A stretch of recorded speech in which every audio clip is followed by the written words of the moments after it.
Kerala BJP. ഘടകത്തിലെ ഗ്രൂപ്പിസവും പടലപ്പിണക്കങ്ങളും BJP. നേതൃത്വത്തിന് എന്നും തലവേദന തന്നെയാണ്. പുതിയ നേതാക്കളുടെ ഉദയവും അവരുടെ മന്ത്രിസ്ഥാനവും ഒക്കെ ബി.ജെ.പിയിൽ മുറുമുറുപ്പുകളും ഒക്കെ ഉണ്ടാക്കിയിട്ടുണ്ട്. കാലങ്ങളായി ബി.ജെ.പിയുടെ കൂടെ നിൽക്കുകയും കേരളത്തിലെ പാർട്ടി വളർച്ചയ്ക്ക് വെള്ളവും വളവും നൽകിയവരെയൊക്കെ ചവിട്ടിത്താഴ്ത്തി പുതിയ മുളകൾ ദേശീയമായി പടർന്നു പന്തലിക്കുകയുമായിരുന്നു. കഴിഞ്ഞ ലോക്സഭാ തെരഞ്ഞെടുപ്പിൽ പോലും ഈ ഇകഴ്ത്തലുകൾ വളരെ പ്രകടമായിരുന്നു. ബി.ജെ.പിക്കുള്ള വലിയ വെല്ലുവിളി ബി.ജെ.പിയിലുള്ളവർ തന്നെ എന്ന വിഷയം ചൂണ്ടിക്കാണിച്ചുകൊണ്ട് തൃശൂരിൽ നടന്ന സംസ്ഥാന നേതൃയോഗത്തിൽ ഉദ്ഘാടകനായ ദേശീയ general secretary doctor Radhamohan Agarwal MP തന്നെ പറഞ്ഞിരുന്നു. താഴേക്കിടയിലുള്ള പ്രവർത്തനം ശക്തമല്ലെന്നും ബി.ജെ.പിയിലെ പടലപ്പിണക്കത്തിന് ഗ്രൂപ്പിസത്തിനുമൊക്കെ എതിരെയുള്ള കേന്ദ്ര നേതൃത്വത്തിൻ്റെ പരോക്ഷമായുള്ള താക്കീതായാണ് ഇത് കാണേണ്ടത്. ഇപ്പോൾ കേരളത്തിലെ ബി.ജെ.പി. അധ്യക്ഷനിൽ ദേശീയ നേതൃത്വത്തിനുള്ള അതൃപ്തി വ്യക്തവുമാണെന്ന് അദ്ദേഹം പറയാതെ പറയുകയായിരുന്നു. കെ സുരേന്ദ്രൻ അധികാരത്തിലിരിക്കുന്ന ഈ കാലയളവിലാണ് പാർട്ടിക്കുള്ളിലെ ഗ്രൂപ്പ് തർക്കങ്ങൾ രൂക്ഷമായത്. അതിനാൽ തന്നെ പുതിയ അധ്യക്ഷനെ നിയോഗിക്കുന്നതിൽ ദേശീയ നേതൃത്വത്തിന് താല്പര്യവുമാണ്. സുരേന്ദ്രന് ഒരു അവസരം കൂടി നൽകില്ല എന്നത് 100% ഉറപ്പുമാണ്. പകരം ആര്? ഇതാണ് ഇന്ന് ബി.ജെ.പി. ദേശീയ നേതൃത്വത്തിന് കീറാമുട്ടിയാകുന്ന ചോദ്യം. മുൻ കേന്ദ്രമന്ത്രി രാജീവ് ചന്ദ്രശേഖരനെയാണ് ദേശീയ നേതൃത്വം നോക്കിവെച്ചിരുന്നത്. രാജീവ് ചന്ദ്രശേഖറുമായി അമിത്ഷാ അടക്കമുള്ള നിരവധി ദേശീയ നേതാക്കൾ കൂടിക്കാഴ്ചയും നടത്തിയിരുന്നു. എന്നാൽ രാജീവിന് ഇതിൽ താല്പര്യമില്ല എന്നാണ് അദ്ദേഹവുമായി അടുത്ത വൃത്തങ്ങൾ പറയുന്നത്. രാജീവ് ചന്ദ്രശേഖരന് ഇവിടുത്തെ പടലപ്പിണക്കങ്ങൾ വ്യക്തമായതുകൊണ്ട് തന്നെ മുന്നോട്ട് വരാൻ സാധ്യതയും വളരെ കുറവാണ്. പിന്നെയുള്ളത് MD രമേശാണ്. എന്തായാലും ജനുവരി 20-നുള്ളിൽ തന്നെ ഇതിനൊരു വ്യക്തതയുണ്ടാകും എന്നത് അറിയാൻ കഴിയുന്നുണ്ട്. കെ സുരേന്ദ്രനെതിരെ ശോഭാ സുരേന്ദ്രൻ അടക്കമുള്ള നേതാക്കൾ നിരന്തരം ദേശീയ നേതൃത്വത്തോട് പരാതിപ്പെട്ടിട്ടുണ്ട്. ഇക്കാലയളവിലാണ് സന്ദീപ് വാര്യർ അടക്കമുള്ള നിരവധി നേതാക്കൾ ബി.ജെ.പി. വിടുകയും സുരേന്ദ്രൻ അധ്യക്ഷ സ്ഥാനത്തെത്തി പിറ്റേ വർഷം നടന്ന നിയമസഭാ തിരഞ്ഞെടുപ്പിൽ നേമൻ സീറ്റ് നഷ്ടപ്പെടുകയും ചെയ്തത്.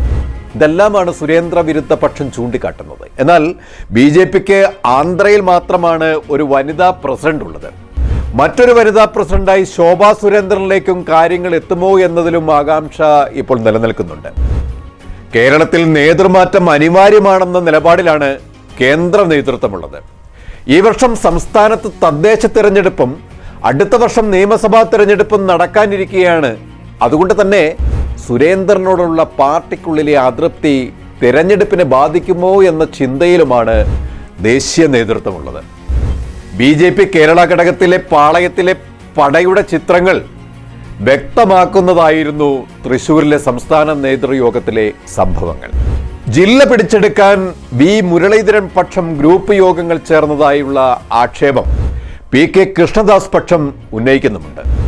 ബി.ജെ.പി. സംസ്ഥാന പ്രസിഡന്റ് കെ സുരേന്ദ്രന്റെ മകന് കേന്ദ്ര സർക്കാരിന്റെ കീഴിലുള്ള സ്വയംഭരണ സ്ഥാപനമായ രാജീവ് ഗാന്ധി സെന്റർ ഫോർ ബയോടെക്നോളജിയിൽ ടെക്നിക്കൽ ഓഫീസറായി നിയമിച്ചത് ഇപ്പോൾ വൻ വിവാദമായിരിക്കുകയാണ്.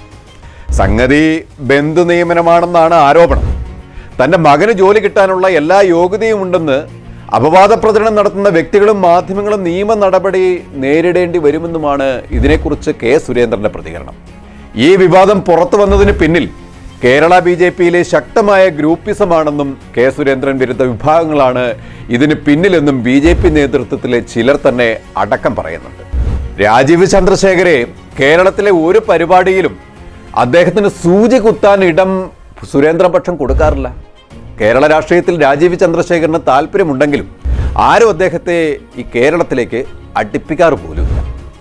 കെ സുരേന്ദ്രനെ ബി.ജെ.പി. സംസ്ഥാന പ്രസിഡന്റ് സ്ഥാനത്ത് നിന്ന് നീക്കണമെന്ന ശക്തമായ വാദം ബി.ജെ.പിക്കുള്ളിലും RSSലും ഉണ്ട്.